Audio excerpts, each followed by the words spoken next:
അമിത് ചക്കാലയ്ക്ക്. പുള്ളിക്കാരൻ്റെ ഒരു സിനിമ ഇപ്പോൾ നമുക്ക് ഔട്ട് ചെയ്തിട്ടുണ്ടായിരുന്നു തിയേറ്ററിൽ, അസ്ത്ര. അസ്ത്രയെ പറ്റി പറയാനാണെങ്കിൽ പേര് പോലെ തന്നെ ഒരു അസ്ത്രം വിട്ട പോലത്തെ ഒരു പടമായി പോയി അസ്ത്ര എന്ന് തന്നെ പറയേണ്ടി വരും. കാരണം യാതൊരു അസ്ത്രവുമില്ലാത്ത ഒരു സംഭവമാണ് അസ്ത്ര.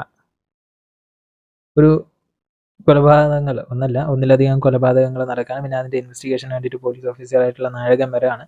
അപ്പോൾ പഴയ ടെംപ്ലേറ്റിൽ പഴയ ആ ഒരു രീതിയിൽ എസ്പെഷ്യലി ഒരുപാട് മലയാള സിനിമകൾ നമ്മൾ കണ്ടതുകൊണ്ട് തന്നെ വലിയ ഗുമ്മോ അല്ലെങ്കിൽ വലിയൊരു എൻ്റർടൈൻമെൻറ്റ് കാര്യങ്ങളൊന്നും തന്നെ നമുക്ക് അസ്ത്രയിൽ കിട്ടില്ല എന്നുള്ളതാണ് സത്യം.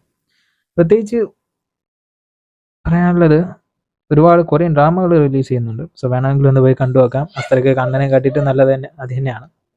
മെയിനായിട്ടും നമ്മുടെ ഞാൻ അടുത്ത് പറയുന്നില്ല, അസ്ത്രയെ പറ്റി പറയാനാണെങ്കിൽ പെർഫോമൻസ് ഒക്കെ ഓക്കെയാണ്.